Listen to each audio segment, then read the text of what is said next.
Hoje a nossa companheira Rosa com a palavra. Vamos ouvi-la com atenção e carinho.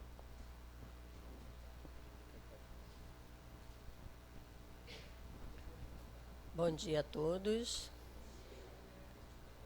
Nosso tema hoje é Não vos inquieteis pela posse do ouro.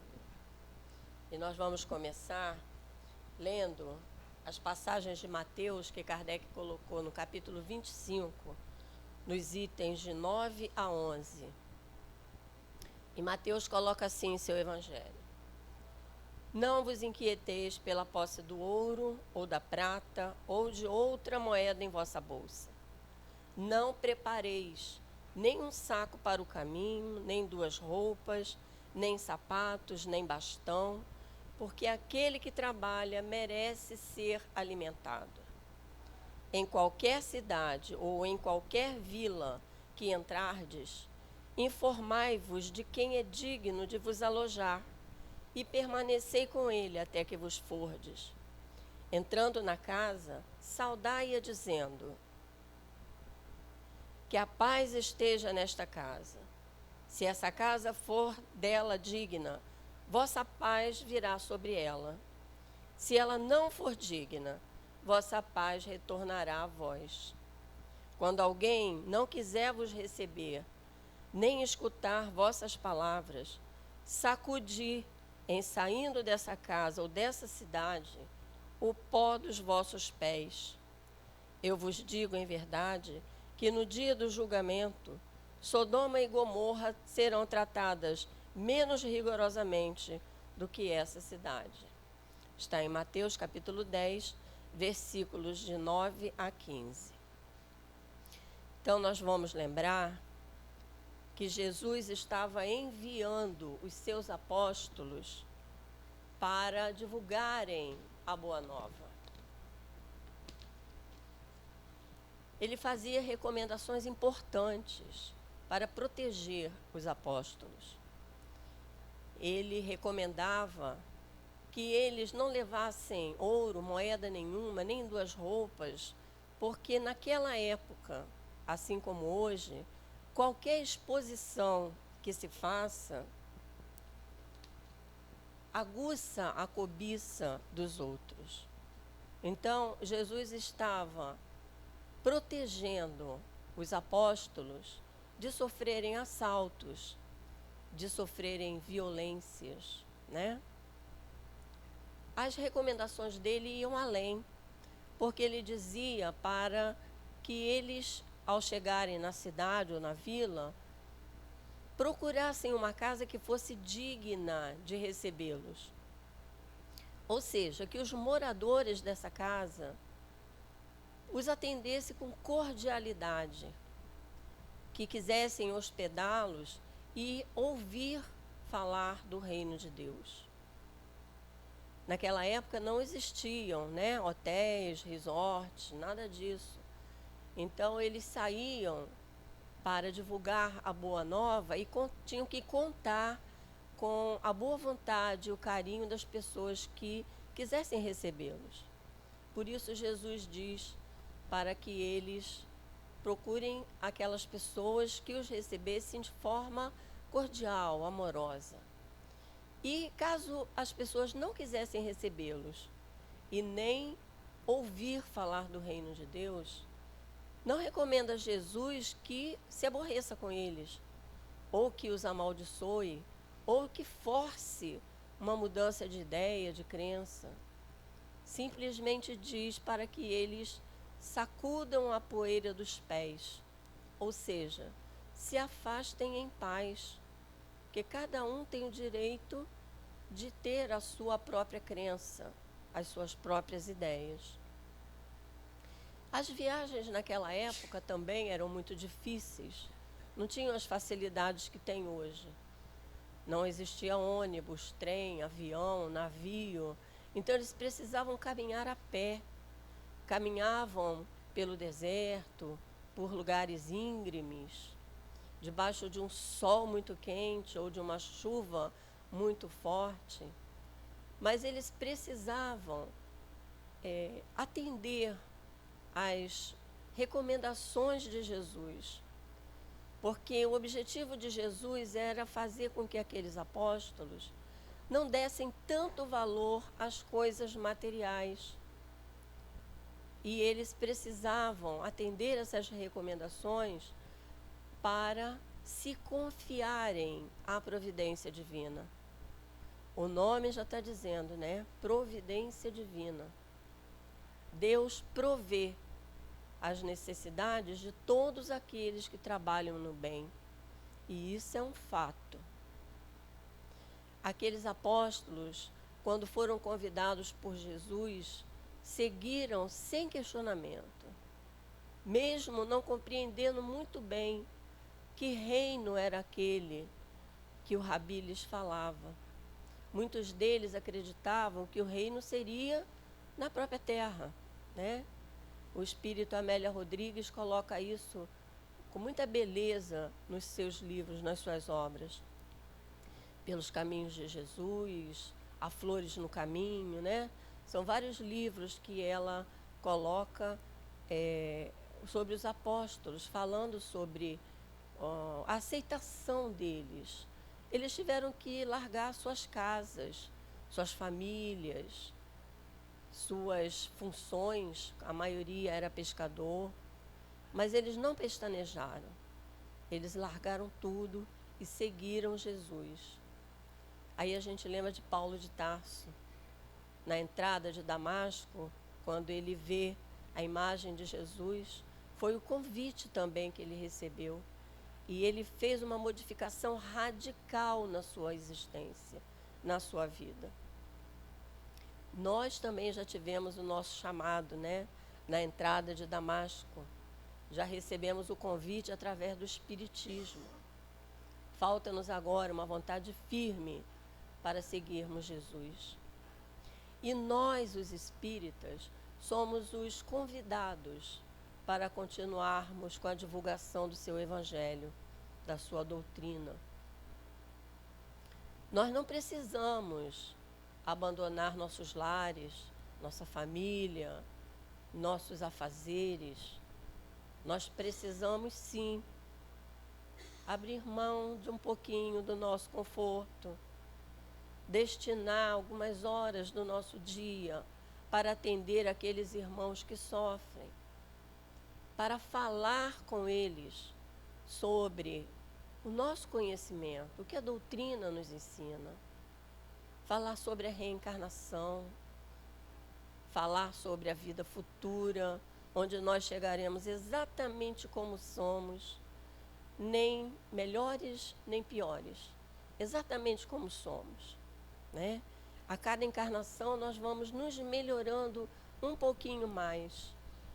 Falar para eles sobre isso, falar para eles sobre a lei de causa e efeito e as nossas dificuldades vivenciadas na Terra, que tem o propósito de nos ajudar a evoluir, de nos fazer ganhar conhecimentos, experiências, mostrar para ele que as dores e os sofrimentos aqui na Terra fazem, quando suportadas com resignação, que a gente dê um salto na nossa evolução.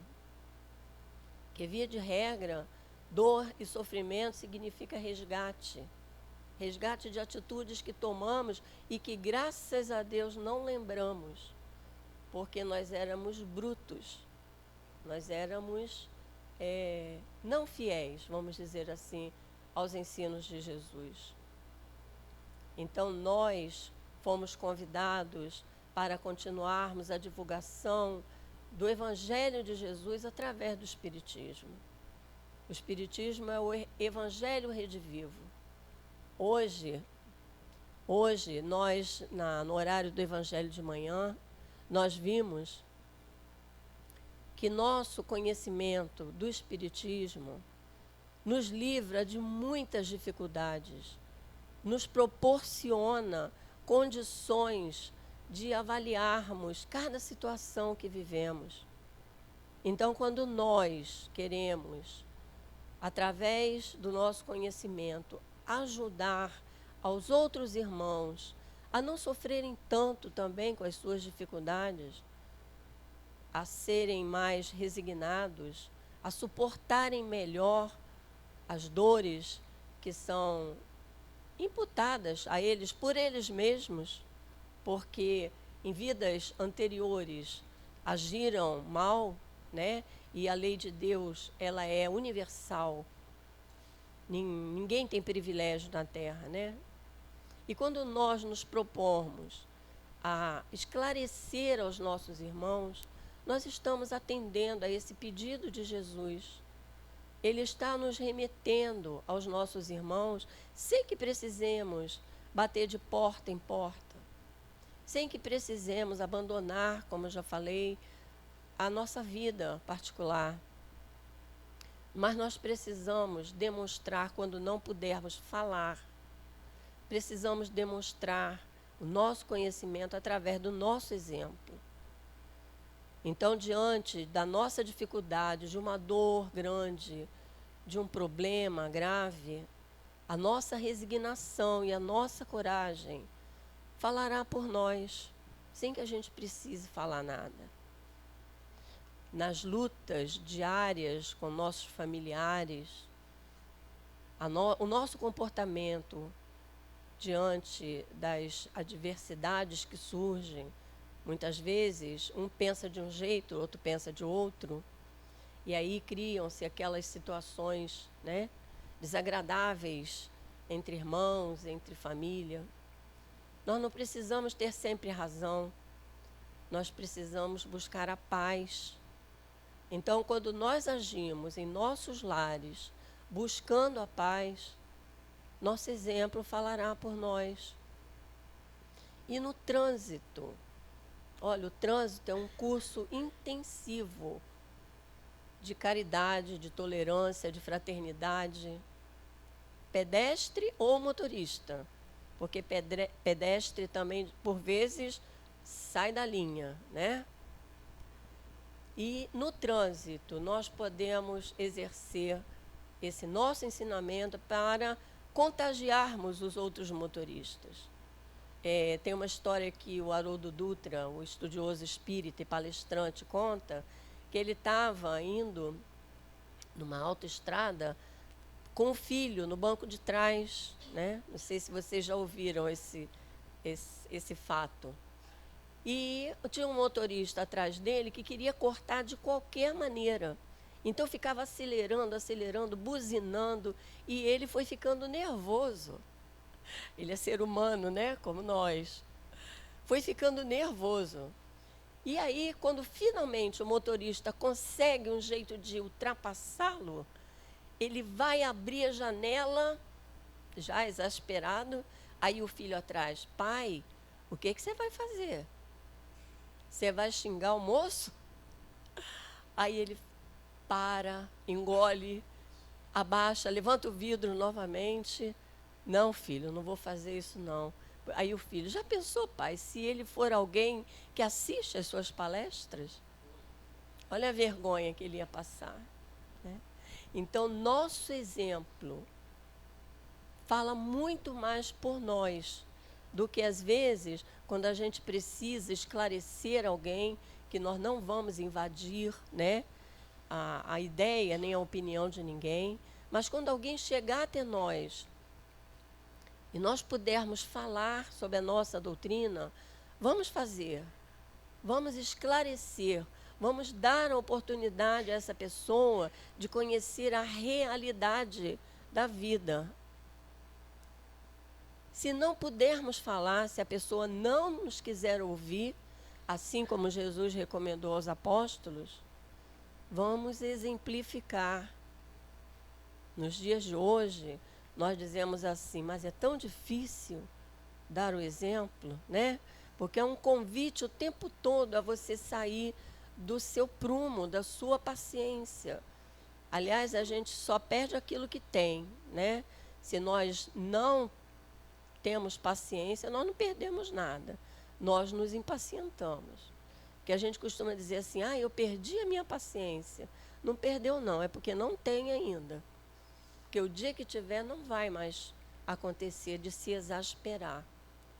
Então, essa passagem do Evangelho é um convite para todos nós, para colocarmos em prática os ensinamentos de Jesus. Ele disse que ele era o caminho, a verdade e a vida. E o que nós estamos esperando para segui-lo? Tão difícil ainda para nós, espíritos milenares com débitos muito antigos, com ideias, com hábitos equivocados, enraizados ainda em nós. Por que ainda não conseguimos nos libertar, né, de todos esses hábitos? Para exemplificar esse assunto, vou botar aqui, senão vai voar.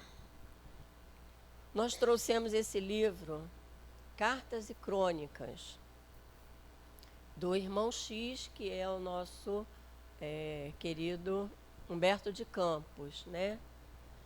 E o Chico Xavier foi o médium que recebeu. E a história... A mão só é difícil.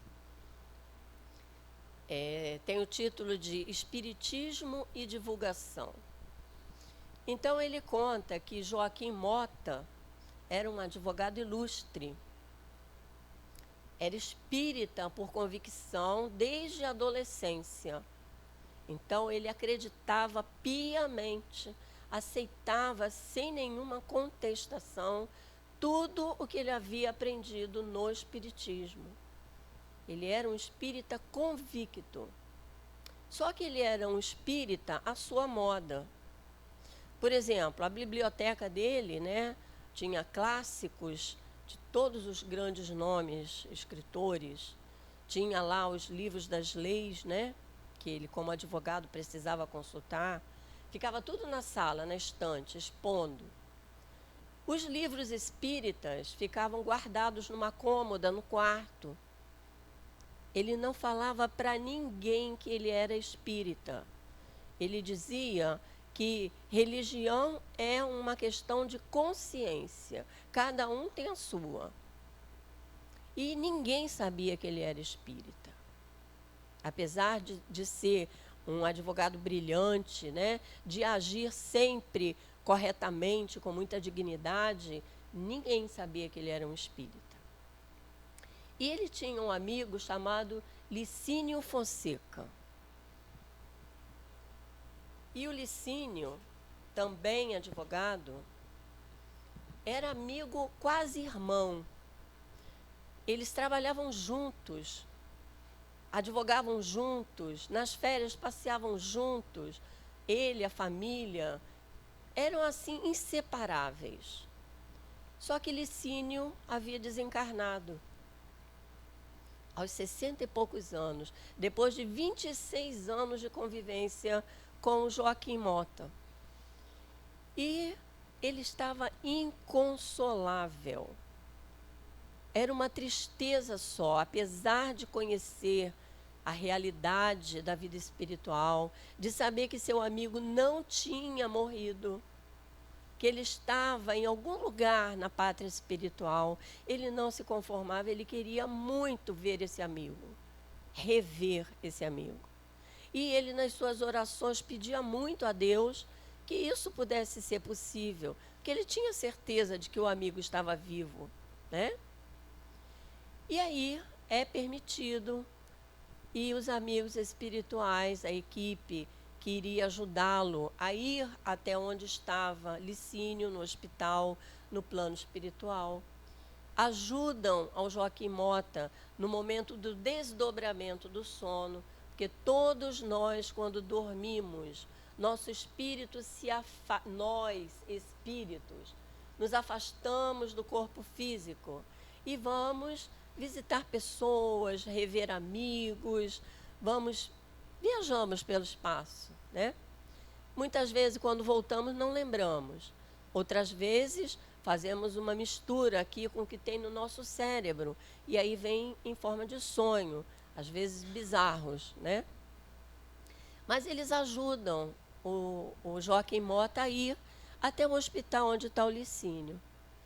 E quando eles se encontram, é uma alegria.